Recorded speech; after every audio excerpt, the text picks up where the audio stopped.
So the Glock pistol is sort of a good blend of functionality and affordability. Since their patent has expired, however, we've seen a ton of clones pop up. The Ruger RXM or RXM, I can't help myself. If you give me the opportunity to give your gun a bad nickname, I am going to do it, and you just made it too easy. And the Ruger RXM is the latest of these clones, and it's my favorite semi-auto that Ruger has made in a number of years.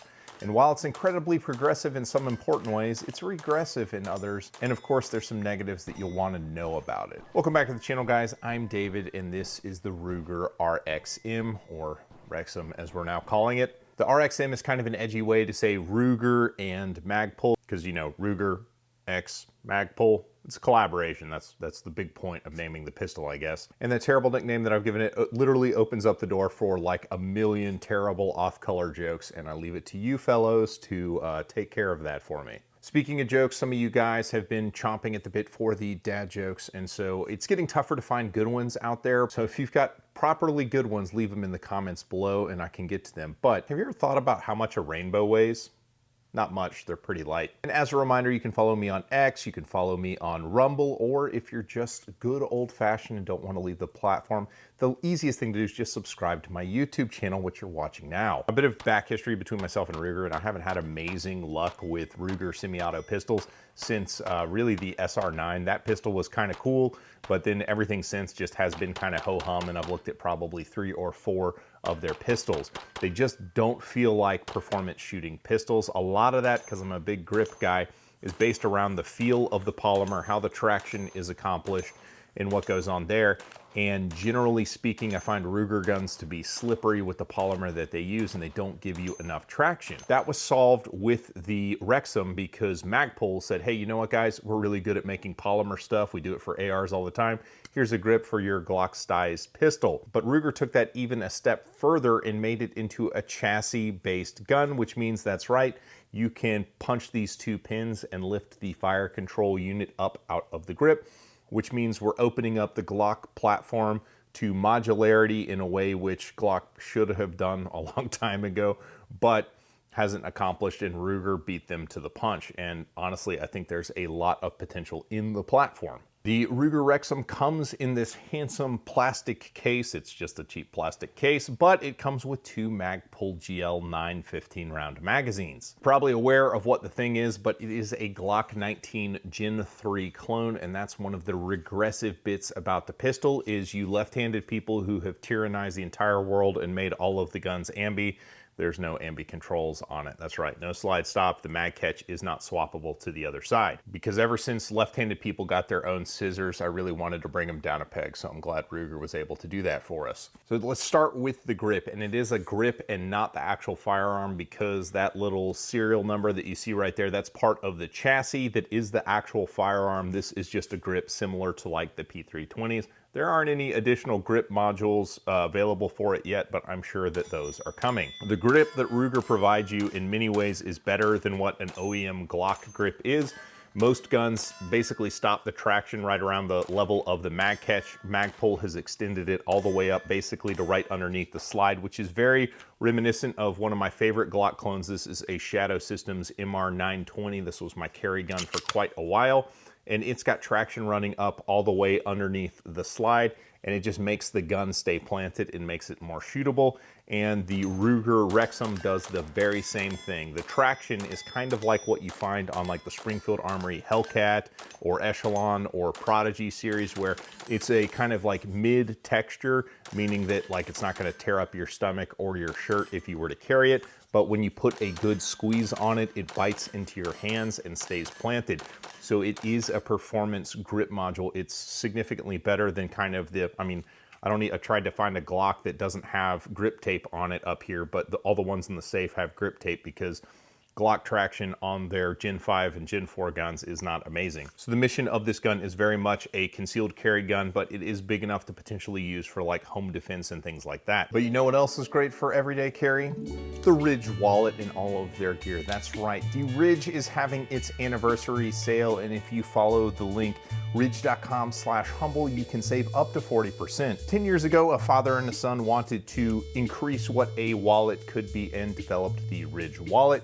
And they didn't stop there. They kind of pushed into other areas like the key case. They're doing wedding rings now, phone cases, and suitcases. So they really do have you covered for all of your everyday carry stuff. If you follow the channel, you'll know that I've been using Ridge wallets for quite a while now. You can see how nasty it is on this side. And I am a huge proponent of the front pocket wallet that these guys have on offer. It's an RFID blocking wallet that is super slim, fits in your front pocket. And if you haven't gotten away from kind of that back pocket billfold that is super fat and giving you back pain that you're not fully aware of, you owe it to yourself to try out a minimalist front pocket wallet such as the Ridge.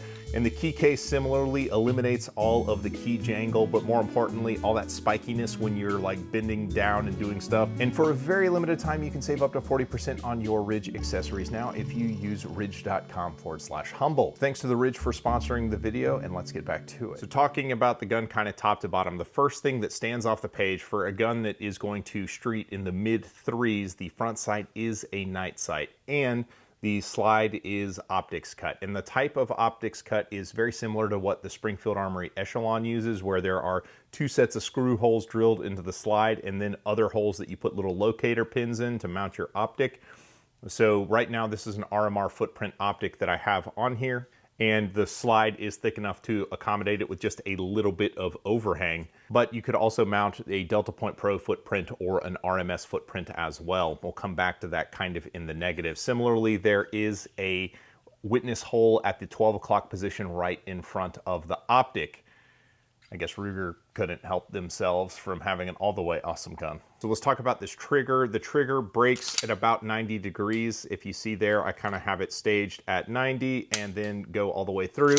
Reset on it, not as good as the OEM Glock trigger. One of the beautiful things about a Glock trigger is that it assists you in reset.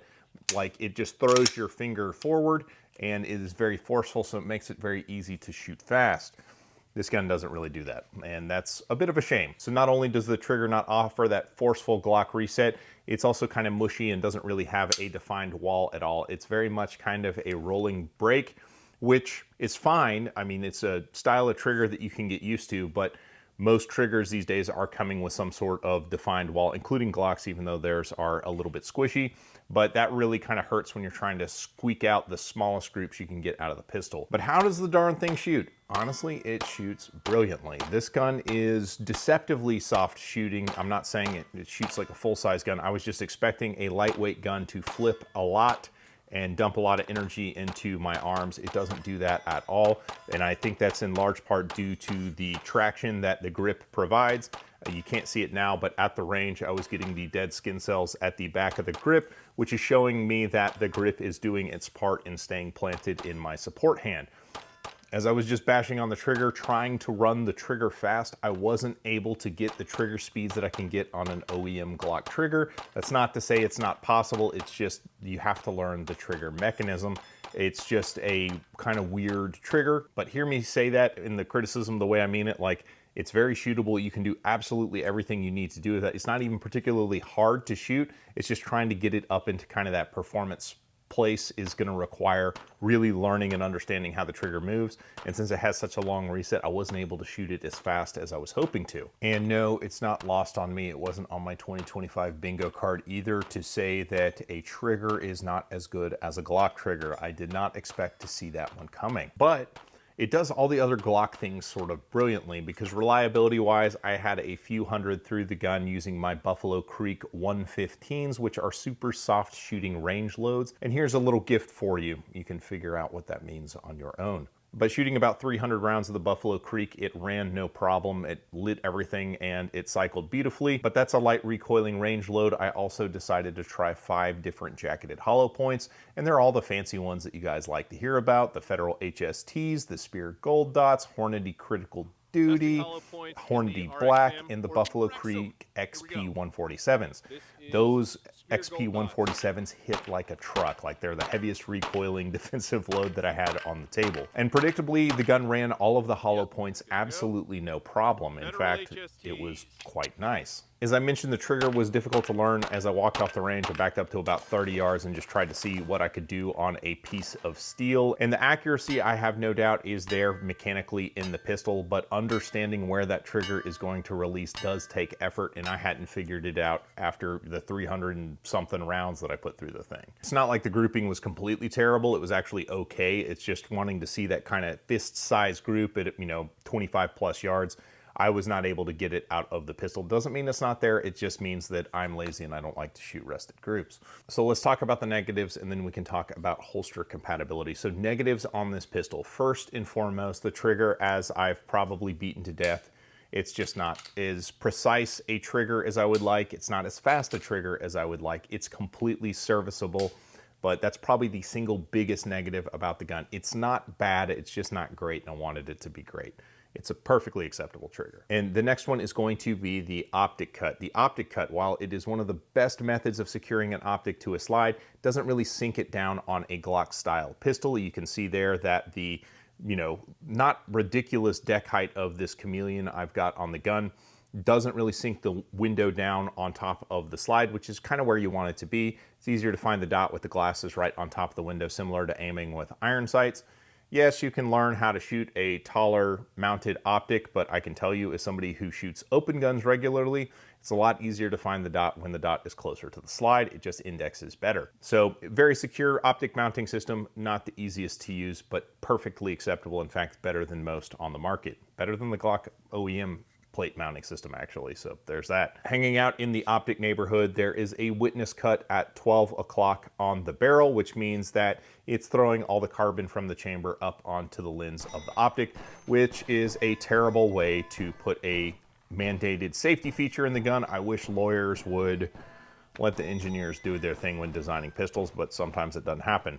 Glock gets around it through their extractor. When there's a loaded round in the chamber, the extractor kind of pokes out, and that's what they say is their loaded chamber indicator. They have to use the stupid witness hole. And the final negative, and this really isn't a fault of the guys at Ruger, it's just kind of the reality of getting a chassis into the gun because it uses a Glock takedown. There's not a way to get the chassis out of the gun that doesn't require a tool punching kind of 2 pins out of the gun to get the fire control out of the grip. So it's not as easy as something like the SIG 320 or even the Springfield Armory Echelon, but again, it's not that challenging. So since this is a Gen 3, it's gonna be a little loose in Gen 5 holsters. The move would certainly be to get the Gen 3 type gear.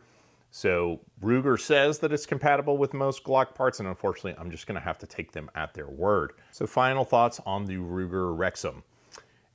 Does it out Glock a Glock?